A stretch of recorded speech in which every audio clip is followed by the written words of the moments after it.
comment un homme de Dieu peut dire des choses pareilles? Mouton n'y sur l'inga prophétie, alinga prophète, c'était bon l'andelé sur le plan spirituel. Hypocrisie et ça la carte évangile. Soko bande loko. Oye na rigueur. Yo ça l'exemplaire. Pourquoi babi un pasteur il faut ça irréprochable? Mari dit mais c'est les femmes. Et ça loi biblique. Et ça te le la bande koyo le comment passer la camarade bato bala na yete. Tu es bien mon papa. Yo on ma pasteur Bosco Kindo noté à sanctification bat baolela. Oui bien ngote. Pasteur Bosco Kindo noté à sanctification zolela. Que yebi makambe comme là il va divorcer. Moi ça déclare benga basala nzambe na déclaré divorce. Parce que namoni c'est trop. Sanctification pour rater à la zolela, il faut la divorcer. Moi ça divorce pas m'battre. Basinio so qui toko ya pembe métis ba na église à gogo la bango. Apparemment c'est comme si pasteur Jean Bosco Aza d'accord le sous-souté na ba prophète. On dit à zone di manaité était hier depuis kalandi ba prophète c'était. Na lobby hein. Si on a 5 ministères na so acha et ça résine évangile. Pasteur Bosco on dit ma prophétie ndenge nini. Parce que na lobby ceux qui muto tambola na kubanga nzambe te.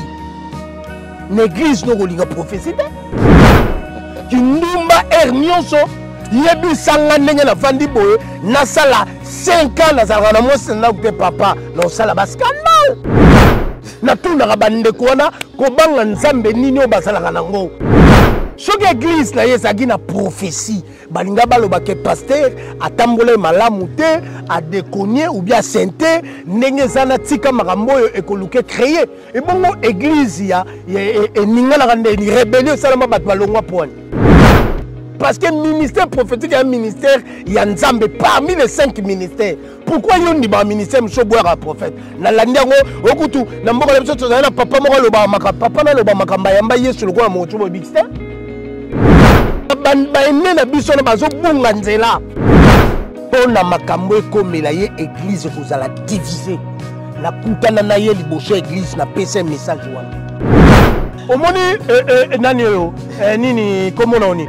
Au hôpital yolo médical que pasteur Bosco abala mwana yolo médical mwana yolo médical wana azaki na mwasi dinandaku mwasi azali mwasi na ega mwana yolo médical déjà bazaki pe likango azala tina libala taza roi azo vivre nde lokola roi azo vivre lokola roi ana basi na église papa sanza bongo après des jours azala tina libala te libala za dérangement royauté na vivre nde papa ko sala na te na lobi no kutu na basa ba collaborateur ba obima na ba roi ba mobutu papa yo mona te ba tsaka ba kitika ye moko kite sika na ye akoma vivre akocha mentalité royaume aza roi.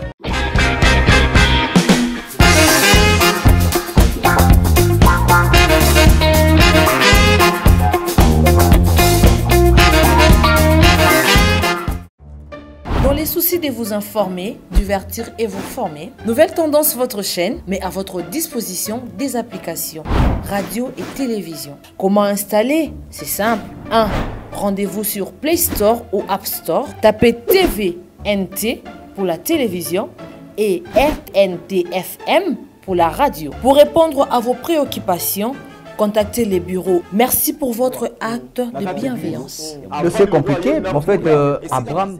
Vérité et réalité, votre magazine. Mesdames et messieurs, vous nous suivez sur Nouvelle Tendance Télévision, culture d'excellence au rendez-vous, changement d'air. Alors c'était un plaisir de vous retrouver, nombreux en train de nous suivre. Vous avez choisi cette chaîne étant la vôtre, en tout cas un grand merci. Vous nous suivez sur Nouvelle Tendance Télévision Web, vous êtes sur Nouvelle Tendance FM, en tout cas infiniment merci. Nous avons changé de cadre aujourd'hui, nous sommes au bord du fleuve.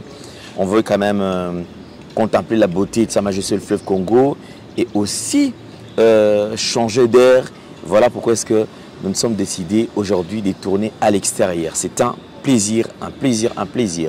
Parlons de la Fondation Ndélé au cœur de la nation ainsi que l'orphelinat Famille du Cœur Christ Rédempteur. À travers cette opération, vous êtes sensible aux cris de détresse vous voulez soutenir les orphelins, les veuves, les démunis, pensez à cette structure et certainement Dieu va tous nous bénir.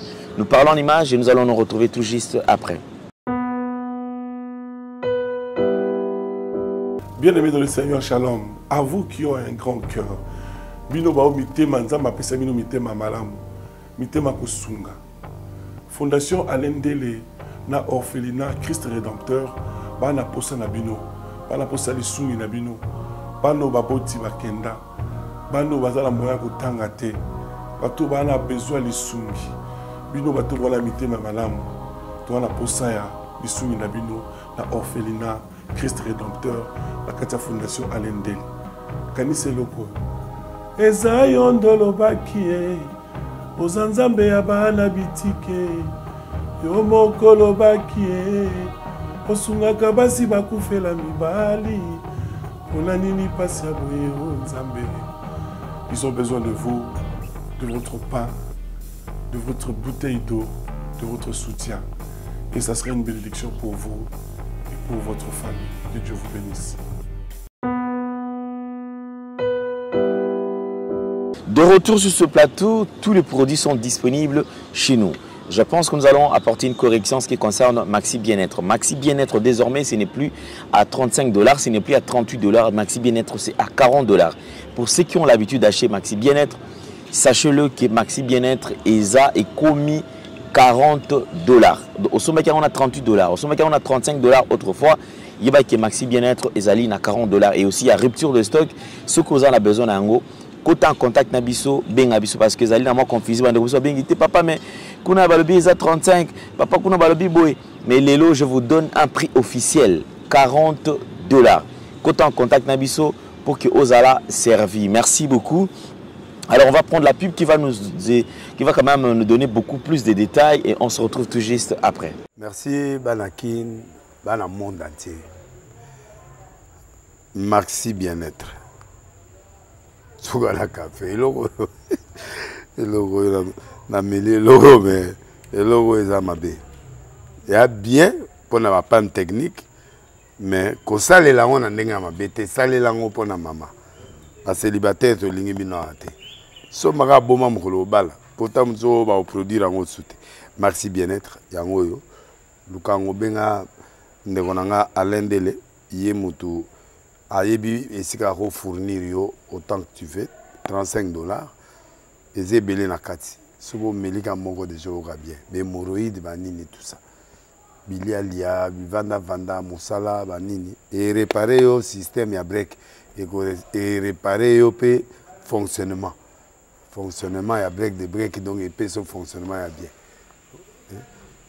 to comme ba congolais toujours gagner ba match on va défaite va pas technique en plein match c'est pas bon zongela et loco ngala c'est éviter de dire surtout ba pasteur bodingo mela boyawa bo benga pena Alendele na numéro na e pour bo benga pour bo zeloko c'est important traitement poison anti-poison yango yo ne ba mususu meli yango avant kende obima o melango ça a des jours atabatie le loko moi cuire mon corps c'est bon oyo pe anti-poison donc ce ko ata ezala kati et longolango Alendele mikolo somme n'habité mindele yango ba pese biloko ba udia po biloko yango bendeza ya solo mikolo ba tchaka poison à toi famille te à toi problème na mututé jalousie car donc ba produit yango na anti-poison oyo pe anti-poison donc benga Alendele à partir na ye ayimdeni oya ozwango nzambe na nga pambola bino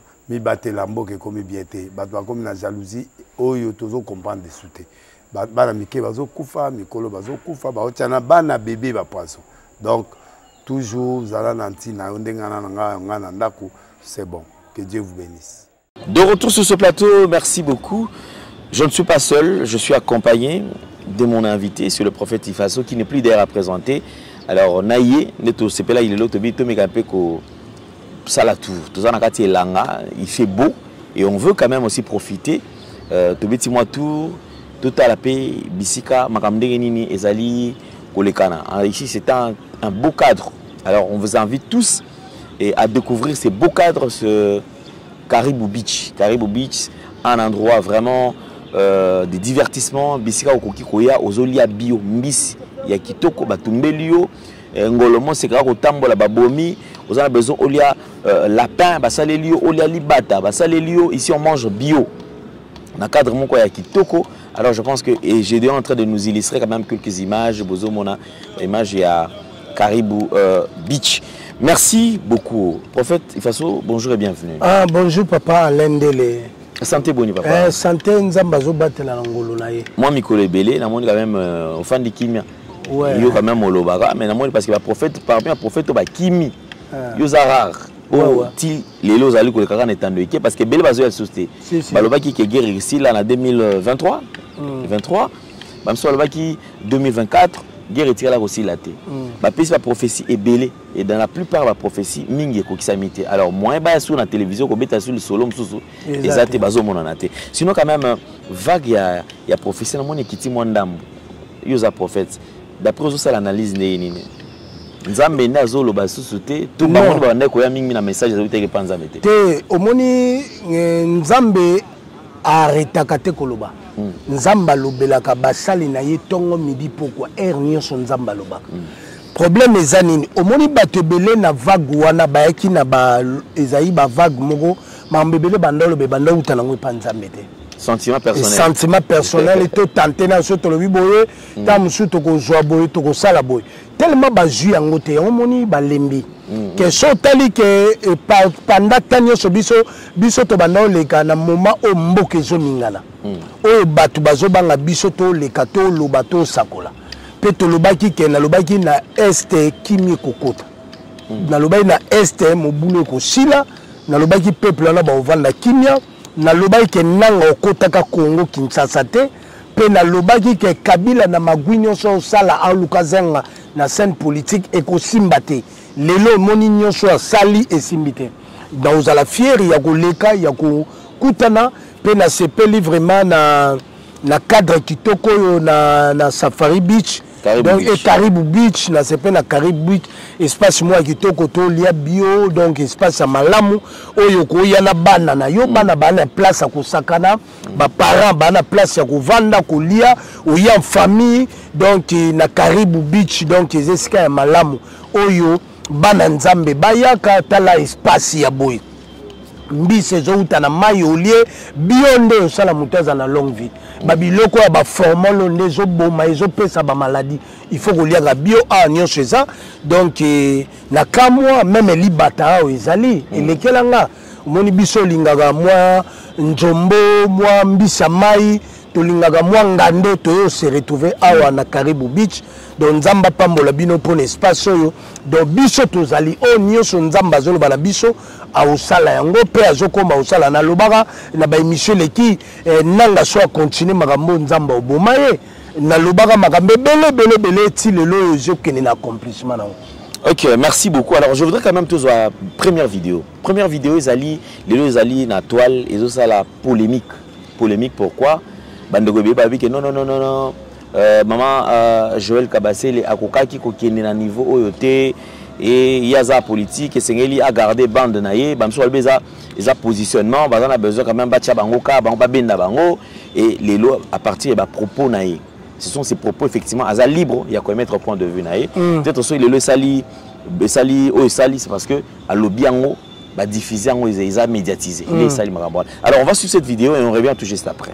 Je préfère un Congolais qui dirige le pays, qui soit incompétent, totalement incompétent, qu'un étranger intelligent à la tête du pays.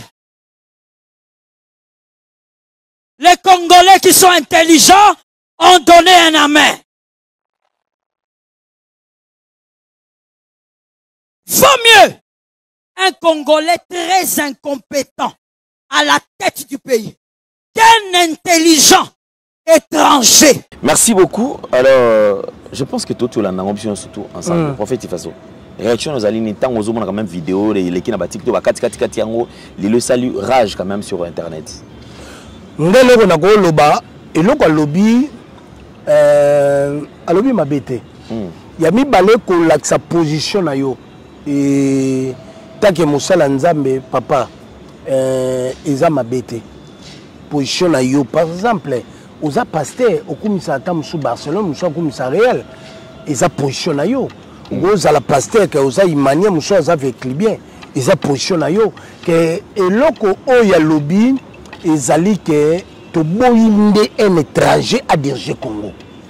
Et surtout autant que Congolais azali pe libre ya ko. Aza libre ngana telemelete il a bien dit papa na ngai obilo mususu ezo sala pasi.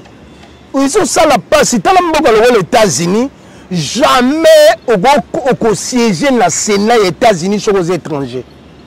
Jamais. Makambo omoni laisser aller les kana mboko nzamba pambola ye ke eloko moko ndeka il fallait ameka ko bongisa muke mais malgré mutatanga te malgré mutaza la connaissance ta déjà mboka wana nde alobi mabe que tout ça na posa ba congolais oyo baza compétent non ba incompétent lelo muto azokamba biso président Félix aza incompétent aza compétent na lelo muto alongoli Congo na kati ya libulu ya ba Rwandais ya Buumbu oyo ya Buzoba ezali président Félix parce que aza compétent soit aza compétent lelo tolinga ko remaka na système ya oyo bandi trouble na ye après bayokani na ye babenge ba pese poste na batu na ye eloko bomi Congo panda ba nebeli yango donc muto banda mo trouble ne kuna na trouble na bobangi ya kota boto ya pouvoir to yokana yaka 1+4 yo peso ba ministère non et comment le kola gâteau quota ongai oyebo onga na Bukavu ngana muta Bukavu to na ba minéraux belé bo pesa nga poste soki batu lelo omona keza buzo banjoka ne nyonso eza Congo toza la posa batu bapesaka bango posa te toza la posa ba compétent pour na esunga mboka oyebaka lelo jekamine etongama na caoutchouc ya Équateur série wana baboma batu d'Équateur lelo bakomona bo massacre na Lubumbashi massacre na Est yebi massacre oyo esalama na Mbandaka na bajete babokongo bamboka wana oyo lelo mindele batortira batu lelo soko batu bayebaka te commune ya Bandal, commune ya Yolo, Lemba Salongo, et tongami na mbongo ya caoutchouc, je camine na mbongo ya caoutchouc, tout na histoire. Osomona, et ça te goma na muta goma, tous en amour ba minéraux la biso, il faut nga député kuna ba pesa nga ba poste, nga leader politique kuna ba pesa nga ba poste, ça la sensité. Il faut bateau baza compétent, ba diriger ba kamba ba sala musala. Au monde ministre mo batega pona aza la côté à parti wana aza zo batangate ndi bonimboka nda mama Joël magamba lobi j'accepte que ndé toza la pose bateau ba dirige baza la compétent mutu la mutu asepelaka na mutu a Monique ya kotambola malamu eza nango mabete ya lokola nga lelo na linga président Félix pour la vision pour la mission na ye lelo ata omoni nde naza boye lelo ata bato bafingi kamere na mayele ya kamere nalingaka ye nalinga mayele na ye linga mosala na ye ndenge akambaka ensemble wana nga nasepelanga nango malgré bato mosusu bamona baerreur eza choix ya motu préférable ya motu oyo alingi eza président Félix na banda koloba ngo na obeta sete butu pe moi soto zange na mboko ekozala pasi aza muto nzamba tindi malgré batu bandolo ba akolongwa lobi to kota to sabu na biso bino batu wana bakokota ka Kinshasa te nini yango esalami e alobi mabete ngana alobi bien ke alongola moya ba ata zako incompétent mo wana nde fa longola ngo parce que Congo tozana ba incompétent te tozana ba compétent oyo bazo sala lelo mokonzi azokamba biso aza compétent na boye biso loko moko okotala yobondima ministre passé ya ministère ya sport aye côté ka parti bacha station na kacha stade ezalaka so match bi bato obunda tango station za ba danger ezala permanent oloba ministre na aza mayele oloba ministre na tanga oloba ministre na aza compétent aza incompétent baza à cause ya babiloko ya biloko ya ba rassemblement ya ba union sacrée ya ba nini boy to sangisa ba parti to zo batunde so boma utala mutaza incompétent batie à diriger ministère moroboy incompétent batie à diriger ministère moroboy ba érosion salami na ville Kinshasa botuli ministre ya ménagement et territoire, botuli ministre ya cadastre, ministre ya boy. Pourquoi makambo ezo salam? Parce que batiaki bato baza incompétent. Président Félix est compétent, aluka na gouvernement bima acha bato baza compétent, non pour na ba parti, non pour na ba intérêt à parti, mais pour na intérêt à Congo. Donc président à tenir compte ya ba quota te. À tenir te. Yemo wasa la choix na ye okoki bato ba okoki servir nation. Oui, bato ba servir nation. Soki ba lobi mambuya, o mbo na biso to za la ba minéré. Na yebisika batelo komoko jetamine etongama na goudron etongama la caoutchouc ya Équateur bakomi na nyonso mindele soki barotanga même compagnie l'Européen bango o lelo ba boma batu na Équateur ba maltraita batu caoutchouc wana nde etonga jetamine etonga babanda etonga bakomi no nyonso bomona etongama na ba belge to fanda na politique to moni na mikolo ti oleka awa ezali démission à Constant Moutamba et tout ça là iningi citoyen. Pour certaines personnes avec que non t'es président de l'Assemblée nationale a sacrifié Constant Moutamba. Pourquoi? Parce que Moutazaki n'a problème net par exemple Nicolas Kazadi. L'Assemblée est protégée mais comme la tour il y a Constant Moutamba bah livré c'est-à-dire bah sacrifié pour akende par rapport au dossier de détournement. Réaction à la lingara oyebi bien na émission la lingara Moutamba. Constant Moutamba na lingaga ye na yebisaka kaka azala la rigueur pour l'église à réveil na babiloko ya ba carte parce que babundisa l'église te soka a meki ko tia pression na église permis de culte permis de culte là tout eza babiloko même pas il fallait basala papa eza ko luka mbongo parce que église je souffrir peuple na passe boyela ba permis de culte basomba pourquoi ezalo babiloko moko on a pekisa ke na biso a continuer na ngo eluke bundise deuxième matobosa na histoire. Vous évitez que Constant Moutamba la bani musala na ye ayela que président il y a cour constitutionnelle qui a détourné mbongo.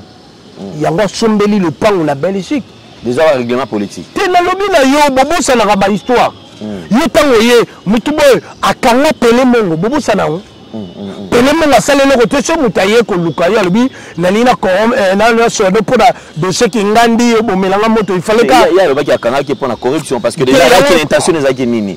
Na lobi boy mabe ya ba politicien na mboko ezanine baluka mabumu na bomoni politicien nyonso so akotiseka alukaka alakisa batu ke ya yende ko changer sima mikolo okutana ayeno saberere akangi pele mongo aye détournement il y a 900 millions de dollars il y a président cour constitutionnel sommet le pont na Belgique tango balandeli yango c'est faux na yo nanga toyebi bayo landela kezai nango lokuta asomba ene lupango te mbongo wana détourna te olandi lelo eleki yebisanga président na cour constitutionnelle asali plus de 30 ans na magistrature ayoki Moutamba na fraude moko boye makambo moko boye papa akotika ye de fallait puis à régler Moutamba azo vivre excès de zèle oyo azalaki nango na ministère yango ezofuta ye excès des ailes de quoi ici Moutamba. Et quoi ici excès des ailes aza jeune oyo ayaki na idéologie na vision na makambo sika pona justice pe azaki zélé excès des ailes moto quoi ici. Est-ce que ça une manière de faire taire comme on a peut-être que c'est une personne qui dérange parce que que non na yeso to continuer boy batebe ba ko se retrouver le système boy économique on mboka oyo soko bande loko oye na rigueur. Vous allez exemplaire. Pourquoi un pasteur il faut être irréprochable? Mari dit mais c'est les femmes. Et ça loi biblique. Et ça que le gars la bande koyo le comment passer la camarade bato bala na yete. Basi nyosho kitoko ya pembe métis bala na église a gogola bango. Qui numba nyosho yebi sanga ndenge na vandi boye na sala 5 ans na zara na mosi na te papa na sala ba scandale na tunda ka bande ko na ko banga nzambe nino basala nango ce sont des impudiques. Ce sont des impudiques na mission ba nyokola ba sere église wana parce que ba azala bango ta mususu 4 église mu ko déclarer kana bali pe église ko fit ya mo ni babanga ko bala Oh, ça bon. Oui, babanga pona bon. Ça te qui na aozela nzamba ko. Biso no so negala biso. Église toninga batu, ba sœur bazo landanga, bana commune kini wala kita mwata ba sœur bazo tonda nanga la permanence. So na komo banga na prononcer que na obala. Na obala succès ya liwa. Na sala basala mongita plein, na sala stade 24 novembre plein, na sala unika na bandeko sala plein. Nino sala mongita na ndo sambela chaque vendredi ba fait plein. Mukoko na prononcer ndeza boye prophète azobala papa. Semaine wana boka ukyo na vivre ezagi ya liwa. Oh, na lobi no ya grave. Na lobi no yo ba sœur wana tout bando yaka na vision na bala bon. Mais biso bakenda yo ko mutu moko so na bala yango moni bande ko na bazo vivre passion wana zalaka na okala vana bala yango moni bazo linga ko bala te eza normal bazana ba mbongo ba osoma ba mituka ba sala nyonso yango na ina tuna soki na église na basi bazate batambola ba voyage ba kutana na baste bazo bala problème scandale. Prophète parce ils allaient s'entêter dans le bac non biso to bom to batela na bonzambe ne lo papa wale salva que non faut la tamokaya le mukaya penza ki pasteur wale sabamukaya aza muto pasteur wale sabanga nzambe ozomona abanga nzambe parmi baso babanga nzambe oyo ya basala nzambe na lingaka na sepela maman Angèle wale sazali pasteur wale sa côté sanctification abanga nzambe makambo lo ba mukaya eza malamu que na lobino na ba pasteur wano ba balakate a salle au camp d'église pendant 10 ans balakate azo banga scandale a gogolaka chaque semaine abimane na ba sœur église tout bien ngoko papa yo woni ma pasteur Bosco Kindemba lote ya sanctification bat ba olela oui bien ngote pasteur Bosco Kindemba lote ya sanctification zolela que yebi makambe komela ya va divorcer. Et comme parce que moi aussi, à l'objet, il faut la divorcer dans mon toyo, donc il n'a pas habité. Sanctification, il faut la terre, il faut la divorcer. Moi, ça divorce à Pambate. Moi, ça divorce à Pambate. Hypocrisie, et ça, la carte évangile. Passer boucher, noter, biso sanctification, même biso ton noling.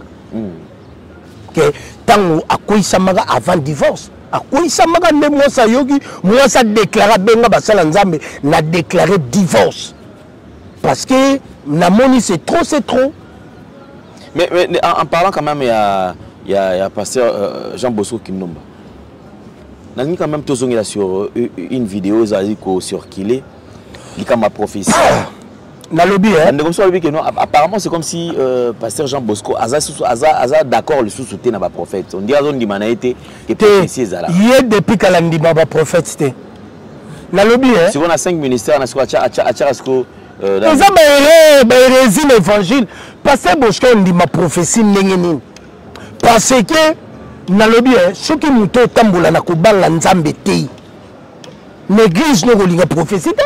Parce que ceux qui ma prophète bazo exercer ministère prophétique bon il ba rero yo sala ceux qui église là yezagi na prophétie balinga baloba ke pasteur atambola malamu te a déconner ou bien sainté ndenge zana tika makambo ekoluke créer et bon église ya et ninga na rande ni rebellion sala ma bat balongwa point à cause ba constater makambo au moins ça le baki c'était vrai yelinga prophétie te alinga ba prophète te.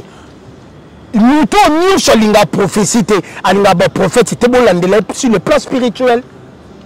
Parce que le ministère prophétique est un ministère, il y a Nzambe parmi les 5 ministères. Pourquoi il y a un ministère, M. Boire, prophète? Na landiango, okutu, na mboka le biso tozala papa moko le ba maka, papa na le ba maka mbayamba yesu le kwa moto mo bixte.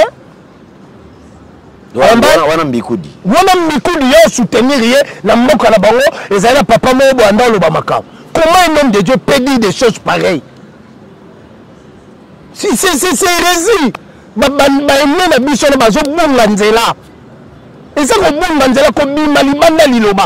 5 ministères qui n'acceptent pas que Nzambe alobelaka basali naye pour ba transmettre. Na lobby hein, on a makambo comme la église kozala diviser.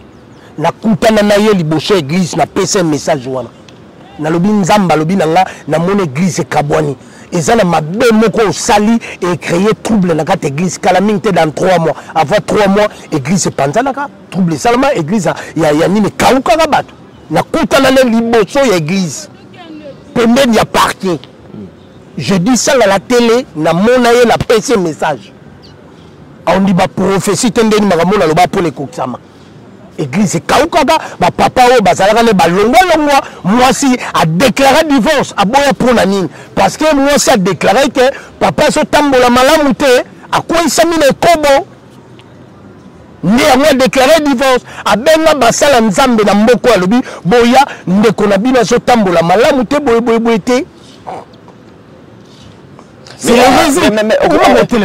on a parlé comme moi on est moi coutume au monde qui est serviteur de Dieu élevé en dignité on zamba tomboli azape na misolo mais au côté il y a installé famille aux États-Unis il y a tkali azo exercer ministère puis a installé famille en Afrique du Sud il y a tkali sur taliba nombre de fois qui n'a pas la famille au monde sous après 3-4 mois qui kota la bango il aza aza yemoko aminiki la sous-vêtement yemoko te le kuta papa yemoko nini yoko me lever comme une grande église yemoko nika ba sous-vêtement onika ba single mais si on a une rosaille là bazana ba makango ebele pressure ba makango ndezo tinda bango batinda basi na Afrique c'est pour na ko banga show pe ezana basi mususu pe de ababota bazola ba banda kulibanda. So moi ça n'a pas libanda bina ligni na yo comme ça ndako afanda wa te sinon te la ko défale ba ko mala ba problème te papa mo mala ba problème o moni nani nini comment on dit au hôpital yolo médical que pasteur Bosco abala mwana yolo médical mwana yolo médical wana azaki na mwasi bina ndako mwasi azali mwasi na ega mwana yolo médical déjà bazaki pe likango moi na yolo médical peut abandi peut ko tcha pression tant ko mo tcha pression yo peut ozo kokate et sali que sangoye bani par exemple na mo sandako to mo bana mo sandako ozo obligé il faut les déclarer il faut n'abîme officiel c'est ça le problème à ba pasteur so bazana na ba petit esprit ba banga asko basona mabakamo yomoni suka moi je fais que États-Unis que na fille de papa moi ça na fille d'ici au kendaka chaque mois te au kendaka après 6 mois après 7 mois tanyo sona yo banganza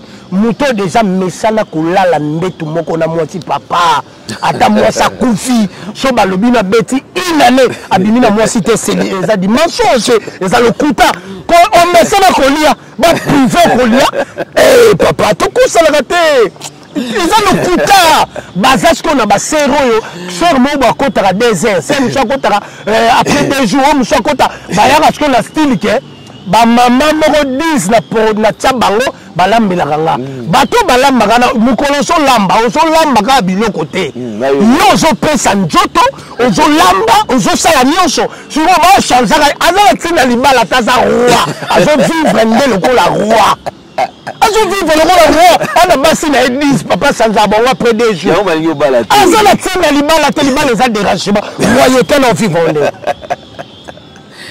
la libertinage la liberté le roi la roi non ba non c'est le roi ya moni ba za ba orgueil ba tu pas ba tuté ba mona ba tu pamba parce que a vivre le roi la roi ça la s'en foutre parce que qui lié à la nyonso tout papa ko sera la terre ba tu nyonso bas tu yaye na le bino ko tu la ba ça ba collaborateur ba bimana bon roi maman tout papa il m'a dit que ba kitika yemoko kite sika na akoma dit akocha mentalité royaume aza roi ils a scandale babino kwana. En tout cas alors on va toucher le tout dernier point pour tout passer quand même la deuxième partie awa tokomozela gouvernement et union nationale parce que enfin quand même président de la République tomoni ayambaki de l'église catholique 5 ans ba pesa des rapports. Et sur ma proposition, je pense que tous autres, vous avez quand même remaniement, gouvernement, SICA. Mais là, au moment où vous avez reproché le président de la République, les solos à Kota, ils ont un président à Bayer Makassi. Ouais. C'est-à-dire que ceux qui sont déjà parti politique et désigné Moutouna Bango, qui sont les combo à Moutotel, moi, va changer en exact. On ne tient plus compte de la compétence et lobby c'est au Moutou président. Mais les présidents qui ont nommé Moutotel, ils ont un parti politique des alicos. tinda ba komo na bato na bango o bango baponi gouvernement ya sika ezali koya y orientation ezali peut-être pas na kosonga président de la République parce que yo quand même côté politique au ça a peu ba idée vous allez ko bango peut-être o bato ba le baranase yo zo le bango tout ngana le bana président de la République passion ucho mona de janvier tu te comme lelo na juin abanga ilo côté alongi bitumboyo ya osakana nango te alalité babuto belé ke batola nyoso bandola abanga ilo côté alukate apesa ba poste selon quota apesa ba poste ya bato baza compétent quota ne bomi mboka oyo quota ya nini eloko nini bozo apporter pour na ba congolais kaka nyonso na pour na bozo mongo basi ba makawu kotonga bandaku kosomba na bapoto eloko na osenga mokonza mboka banga te aza garde de la nation ngana zo bondela pona ye eloko na osenga na ye ayika mpiko asala choix selo ye pe ya mibale nazomona nzambe azoyebisa ngai namoni prophète doda ozonga na kati ya mouvement mokonza mboka azozongisa ye na kati ya mouvement pe ya mibale eloko mosusu namoni Jean-Pierre Bemba biloko mibale namoni poison namoni assassinat lokola babeti masasi nzambe alobi na nga assuré na sécurité na ye na vie na ye parce que Jean-Pierre Bemba aza bénédiction pour na mboko c'est un vrai Congolais ou aza pembe na mokonza mboka pe azosunga mokonza mboka maman na biso ministre ya affaires étrangères maman